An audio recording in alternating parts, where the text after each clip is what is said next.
cyberspace. And what about people that look at that and go, yes, cool, you've built this amazing protective layer, but it comes at the cost of the environment? The actual cost is, nominally 0.1% of the energy used in the world, but the economic value of the energy is not even 10 basis points. It's like 3 basis points. So you're talking about it's almost, if you put it on a sheet of paper, it would be like a couple of dots, but you can't even see it. The overall energy generated in the economy is like 160,000 terawatt hours, and the wasted energy is 50,000 terawatt hours, and Bitcoin is 120 out of 50,000 wasted energy. So it really is insignificant as an energy load on the environment. But if you dig a bit deeper, you'll find that actually Bitcoin is much cleaner energy than all the rest of the applications. Cars, planes, trains, automobiles. It's pretty obvious planes use fossil fuels. There's no hope for them not to. Bitcoin doesn't. Bitcoin is actually something that runs on electricity. It doesn't run on fossil fuels. Most cars still use fossil fuels, and even electric cars are charged at charging stations that are charged with fossil fuels. So the environmentalists ultimately are going to focus upon the energy grid, and if they want to shut down fossil fuels or change the energy mix away from coal or something, they'll do that.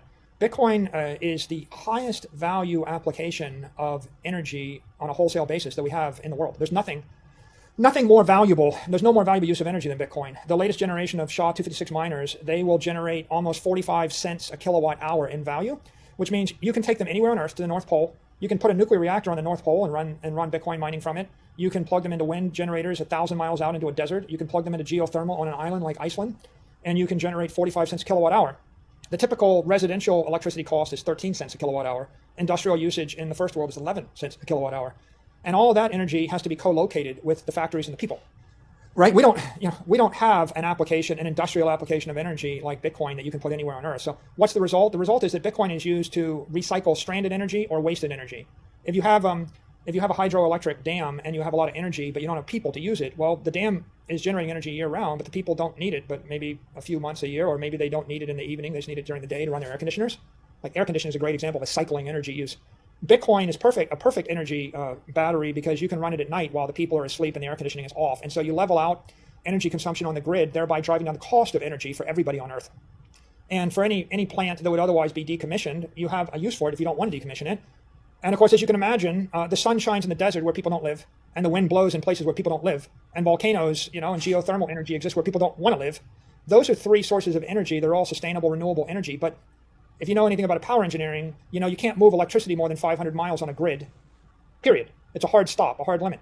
If you happen to find geothermal energy more than 500 miles from Manhattan, we don't need it.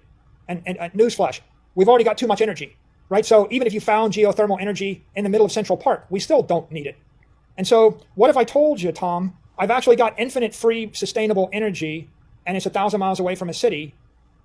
What are you going to do with it? Well, the only obvious thing to do with it is Bitcoin mining. So Bitcoin is migrating to the ends of the earth to the most sustainable energy, which is also the cheapest energy, which is also the greenest energy. And it's a solution to the problem of how do we catalyze sustainable energy? How do we get green? It's also a solution to every country's problem. You're in the middle of Africa with a waterfall and no industry. How are you going to lift your people out of poverty? Well, you plug a turbine into your waterfall, you plug Bitcoin mining into the turbine, and now you have cheap energy that's green, that's plugged into a clean, hard currency exporter that pays taxes, that elevates you out of poverty, that's environmentally friendly. So I think it's a good story here. People just don't understand, right, just how powerful Bitcoin is as a force for energy sustainability. Yeah, I would agree with that. Like the attacks upon it from an environmental standpoint are relentless. And